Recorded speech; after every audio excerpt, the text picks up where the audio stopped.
दोस्तों welcome to my trust में classes. आज हम इस वीडियो में most VVI objective and VVI subjective question को देखने वाले हैं। ये जो ऑब्जेक्टिव और सब्जेक्टिव है बोर्ड एग्जाम 2026 के लिए बहुत ही महत्वपूर्ण है। इसलिए जो स्टूडेंट्स इस बार बोर्ड एग्जाम 2026 को देने वाले हैं प्लीज इस वीडियो को शुरू से लेकर अंत तक जरूर देखिएगा। ठीक है, तो चलिए वीडियो को शुरू करते हैं।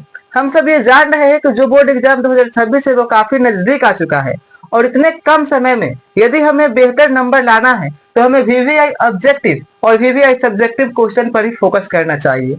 ठीक है, क्योंकि समय क्या है, बहुत कम है, समय निकल चुका है। अब हमें VVI subjective VVI objective question पर ही ध्यान देना उचित है। ठीक है, तो चलिए सबसे पहले हम इन ऑब्जेक्टिव क्वेश्चन को देखते हैं। ठीक है, हमारा पहला ऑब्जेक्टिव क्वेश्चन है ओम के नियम में किसका मान अचर होता है। बहुत ही महत्वपूर्ण है। ओम के नियम में किसका मान अचर रहता है? आपको ओम के नियम का समीकरण पता है ना, क्या होता है? ओम का नियम का समीकरण होता है V is equal to I R. भी बराबर क्या होता है?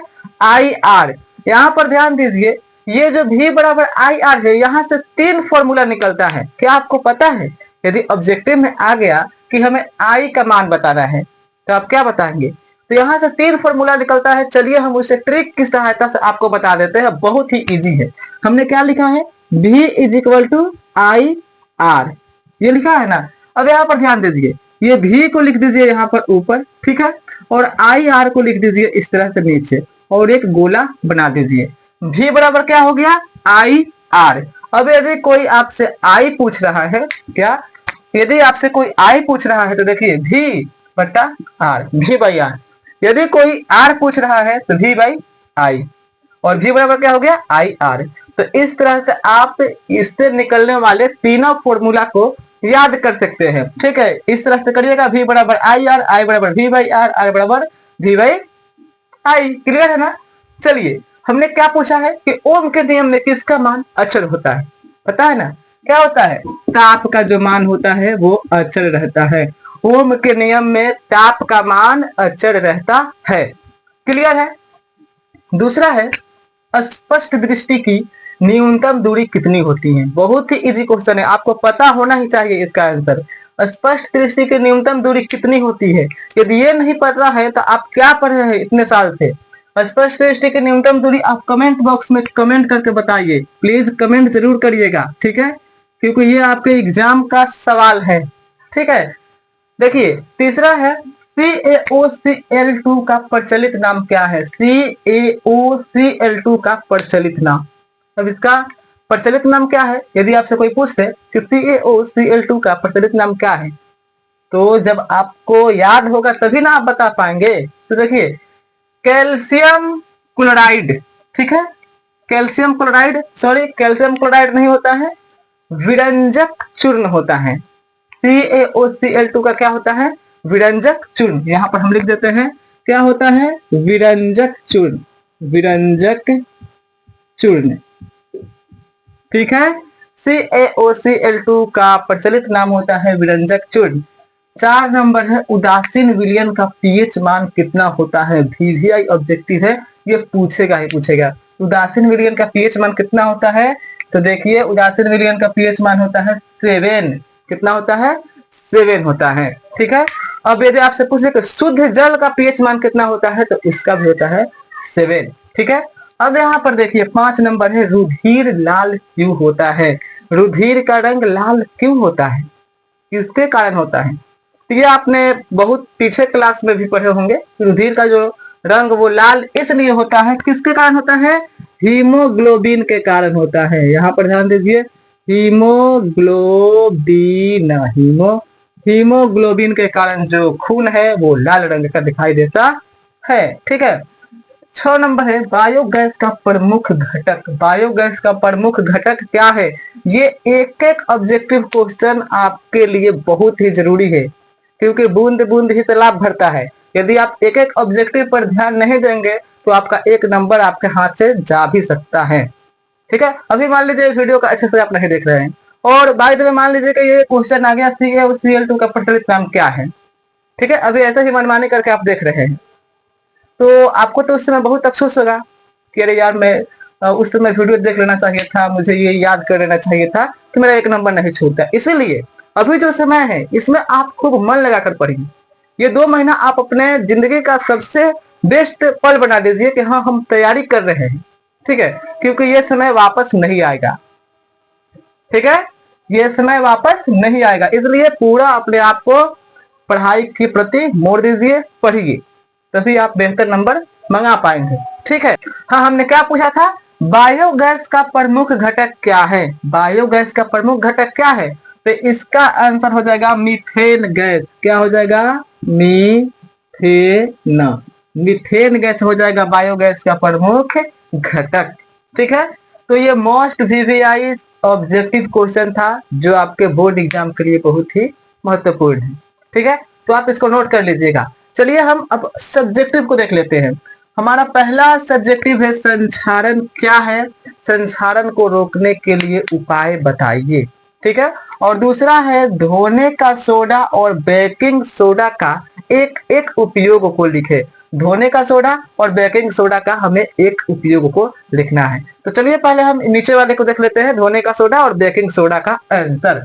देखिए, धोने का सोडा का उपयोग कपड़ा साफ करने में किया जाता है।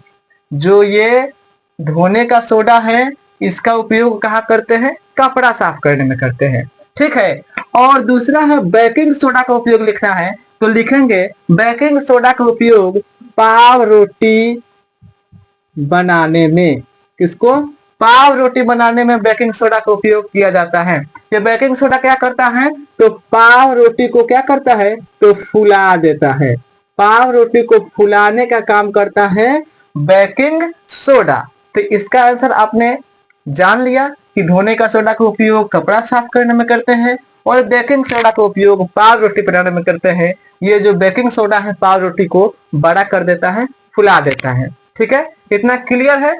अब देखिए, ये है पहला क्वेश्चन कि संक्षारण क्या है? संक्षारण को रोकने के उपाय बताइए।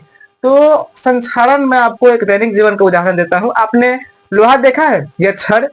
आपने जरूर देखा होगा।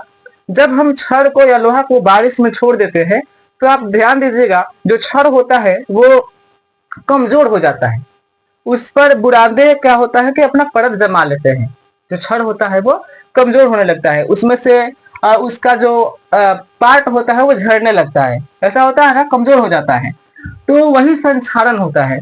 तो संक्षारण को हम किस तरह से लिख पाएंगे, किस तरह से लिखेंगे? तो लिखेंगे कि जब जब धातु की सतह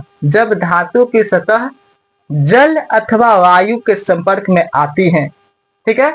जब धातु की सतह वायु और जल के संपर्क में आती है, इससे प्रभावित होती है, तो वो संक्षारित होना शुरू कर देती है, ठीक है। प्रक्रिया को संक्षारण कहते हैं, ठीक है। तो संक्षारण क्या है कि जब धातु की सतह वायु अथवा जल के संपर्क में आती है तो वो उनसे प्रभावित होना शुरू कर देती है। इसको संक्षारित होना कहते हैं और इस पूरी प्रक्रिया को संक्षारण कहते हैं, ठीक है। जब धातु वायु अथवा जल से प्रभावित होकर संक्षारण यानी कि खराब होने लगता है, इसी प्रक्रिया को संक्षारण कहते हैं, ठीक है। क्लियर है? अब देखिए, संक्षारण को हम कैसे रोक सकते हैं? जैसे जो लोहा संक्षारित होता है उसको कैसे बचा सकते हैं? तो लोहा पर रंग चढ़ाकर यानी कि लोहा को पेंट करके उसको संक्षारण की प्रक्रिया से बचाया जा सकता है, ठीक है। या लोहा को इस्पात में बदलकर भी संक्षारण की प्रक्रिया को क्या किया जा सकता है? रोका जा सकता है। लोहा को इस्पात में बदलकर या लोहे के ऊपर कलई करके पेंट करके संक्षारण की प्रक्रिया को रोक सकते हैं, ठीक है। अब देखिए, मोस्ट वीवीआई टॉपिक ऑब्जेक्टिव, ठीक है। यदि आपसे कोई पूछ दे कि सोना क्या संक्षारित होती है, हाँ या नहीं, तो इसका आंसर होगा नहीं। देखिए कौन कौन से धातुएं संक्षारित नहीं होती है, यहां पर ध्यान दीजिए। सोना, सोना हो गया AU, ठीक है। सोना हो गया, चांदी हो गया, सोना चांदी AG, और एल्यूमिनियम AL, एल्यूमिनियम। एल्यूमिनियम, सोना और चांदी, ये तीनों जो धातुएं हैं ये कभी संक्षारित नहीं होती हैं। चाहे इन्हें जल में रखिए या चाहे इन्हें खुली वायु में रखिए, ये संक्षारित नहीं होती हैं, ठीक है। सोना, चांदी और एल्यूमिनियम संक्षारित नहीं होती है। बाकी लोहा को आप पानी में रख दीजिए ना 10 दिन, हो जाएगा उसका काम, ठीक है, तो वो संचालित होती है। लेकिन सोना हो गया, चांदी हो गया, एल्युमिनियम हो गया, ये संचालित नहीं होती है। ठीक है, तो उम्मीद करता हूँ कि आपको ये वीडियो अच्छी लगी होगी। प्लीज, बहुत समय जो है निकल चुका है और बहुत कम समय बचा है, इसलिए आप पढ़िए, क्योंकि ये समय वापस नहीं आएगा। ठीक है, अभी आप जितना पढ़ेंगे ना, आपको एग्जाम में उसका उतना ही क्या होगा, बेनिफिट मिलेगा। ठीक है, आपको अपने ऊपर क्या होगा, प्राउड फील होगा कि हाँ, हमने 2 महीना अच्छे से पढ़ा और एग्जाम में अच्छे से लिख पाए हैं। इसलिए अभी आप प्लीज मन लगाकर पढ़िए। ठीक है, रील्स कम देखिए, यूट्यूब चलाइए तो क्या, पढ़ाई की चीज देखने के लिए, जैसे वीवीआई ऑब्जेक्टिव देखिए, सब्जेक्टिव देखिए। ठीक है, फिल्म वाले मत देखिए 2-3 महीना, अपने एग्जाम के ऊपर फोकस करिए। ठीक है, तो उम्मीद करता हूँ कि आपको ये वीडियो अच्छी लगी होगी। इसी तरह की वीडियो मैं डेली आपके लिए बनाऊंगा। ठीक है, तो प्लीज इस चैनल को सब्सक्राइब कर लीजिए। मिलते हैं अब नेक्स्ट वीडियो में, तब तक के लिए bye. Thanks for watching this video. जय हिंद।